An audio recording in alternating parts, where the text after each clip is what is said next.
C'est un jésuite. Mais vous n'avez jamais...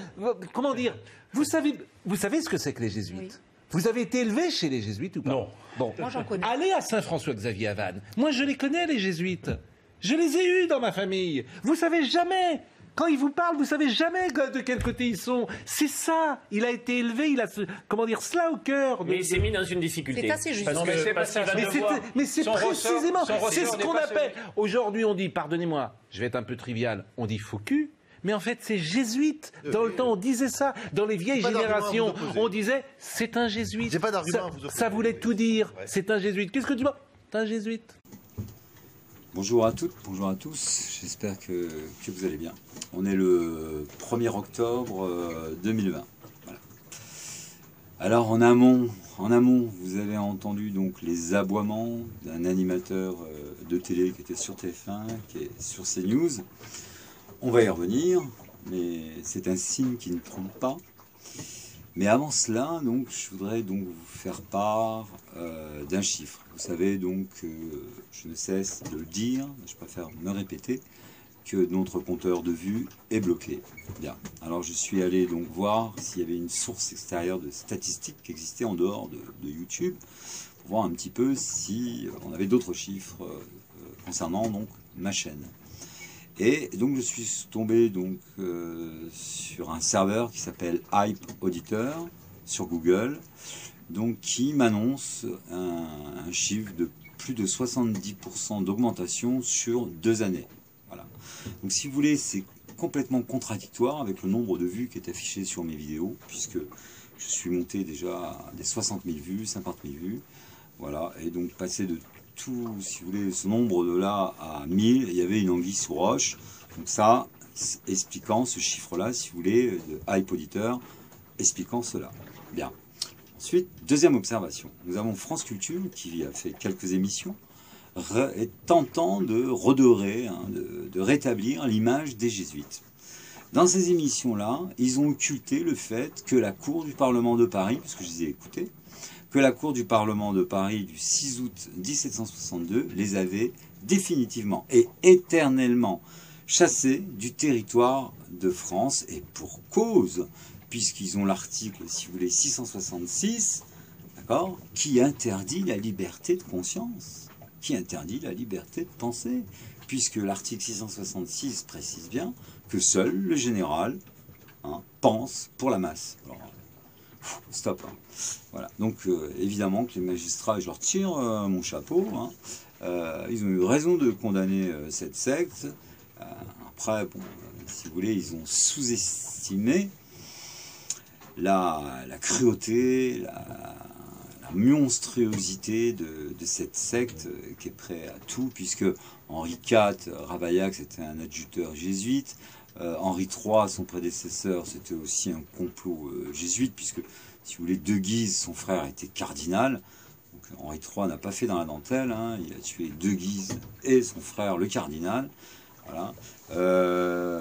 Mais bon, ensuite, il s'est fait assassiner, évidemment.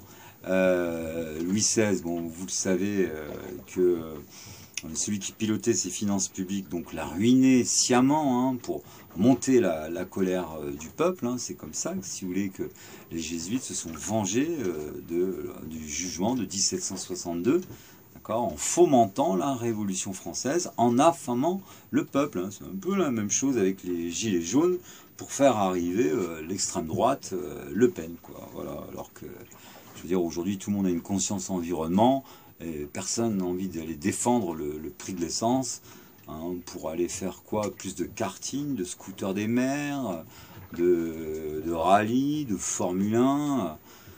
En 2020, je crois qu'il y en a marre de tourner au rond autour d'un circuit. Alors, je vais me mettre à dos tous les aficionados des moteurs à explosion, mais bon, je veux dire...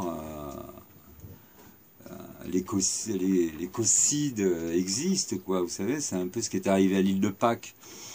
Donc c'est une civilisation à l'île de Pâques qui vénérait des dieux de pierre, et donc pour construire tous ces dieux de pierre, ils coupaient toute la forêt pour avoir des échafaudages, et ils sculptaient ça, et à la fin, il n'y avait plus rien, et la civilisation a disparu. Aujourd'hui, actuellement, c'est exactement ça, quoi. L'homme, il vit égoïstement pour son plaisir. Ça lui fait plaisir de faire du 200 km/h sur l'autoroute. Et il s'en fout de savoir ce qu'il va laisser à ses petits-enfants, voire même à ses enfants. Je veux dire, donc l'homme, si la branche sur laquelle il est assis, et il serait grand temps, en 2020, d'avoir un parc naturel pour les êtres humains. Voilà, je veux dire, il faut un petit peu évoluer. Vous savez, il y a des réserves naturelles pour les éléphants, pour les gnous, même pour les crocodiles. Vous savez, c'est les grands orateurs avec des petits bras, là. Ça ressemble à certains politiques, d'ailleurs. Bref, en passant. Mais donc, il pourrait y avoir une réserve naturelle pour les humains, pour ceux qui ont compris qu'on arrivait nu et qu'on repartait nu. Donc ça ne fait rien de capitaliser, et qu'il valait mieux essayer de préserver le jardin pour les générations à venir. Hein. Voilà. Pour l'instant, on a donc Cro-Magnon. Je vous rappelle qui est Cro-Magnon, hein, c'est les jésuites. Chaînon manquant entre le singe et Homo cognitus. Homo cognitus, celui qui connaît déjà et qui reconnaît, c'est-à-dire qui vit, si vous voulez, en pleine conscience. Hein. C'est ça l'histoire. Voilà. Donc il serait grand temps, si vous voulez, de partager, et c'est ce que je leur ai demandé depuis toujours, hein, une séparation, puisque pour moi, si vous voulez, la secte des jésuites représente une branche d'hominidés différente de la nôtre, hein, puisque nous, si vous voulez, nous sommes sensibles, et eux, ils sont insensibles. C'est surtout ça qui nous caractérise. Eux, ils fonctionnent avec leur cerveau instinctif, reptilien. Nous, on fonctionne avec notre âme et conscience, et on exprime des émotions. Eux, ils tentent, si vous voulez, à singer nos émotions. Hein. Le méchant joue le rôle du gentil pour essayer d'appâter le gentil. C'est l'histoire du loup qui prend l'habit de la grand-mère dans le petit chaperon rouge, quoi. Voilà. Donc n'empêche qu'aujourd'hui, cette branche-là d'hominidés, qui, je le rappelle, fait partie aussi de la création, hein, d'accord, la conscience universelle, la création, donc c'est aussi son enfant. Voilà. Alors au point de vue biblique, je dirais que c'est Caïn, hein, qui assassine Abel. C'est exactement ça. Et donc, si vous voulez, il a déjà fait du mal à Néandertal. Bon, on le stoppera pour pas qu'il fasse du mal à Homo cognitus. Voilà, tout simplement. Alors, soit il l'entend de cette oreille, et à ce moment-là, il met de l'eau dans son vin, c'est-à-dire un petit peu d'esprit dans sa philosophie. D'accord? Et donc, il nous accorde cette séparation, auquel cas, eh ben, écoutez, comme tout est conscience et que la conscience contrôle la matière, eh ben, je pense que cette conscience va commencer à contracter la matière. Voilà. Alors, pour en revenir donc à ce que vous avez entendu au départ, les aboiements de Pascal Praud, donc, qui était sur TF1, sur CNews, d'accord? Donc, en dénonçant comme ça, en jetant en l'air, les jésuites sont des faux postérieurs. Donc, si vous voulez, il veut mettre donc dans la tête de son auditoire que Pascal Praud donc dénonce les jésuites, alors que non. Hein, d'accord, quand on dénonce les jésuites, on part dans une explication. On raconte déjà qu'ils ont été donc condamnés par un tribunal, celui de la Cour du Parlement de Paris, le 6 août 1762, qu'ils ont été chassés de 80 pays, que Pétain était jésuite, que De Gaulle était jésuite. D'accord, donc la Deuxième Guerre mondiale est fomentée. Voilà.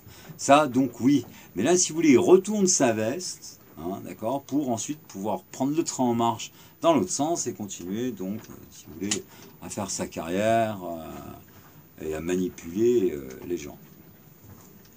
Alors, vous êtes aussi donc certainement au parfum que Asselineau donc a des déboires. Il est en train donc de s'aborder son parti politique.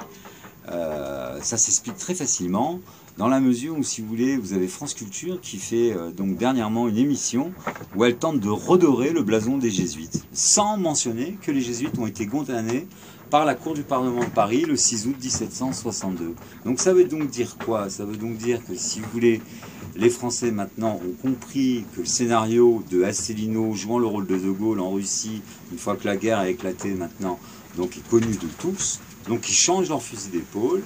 Hein.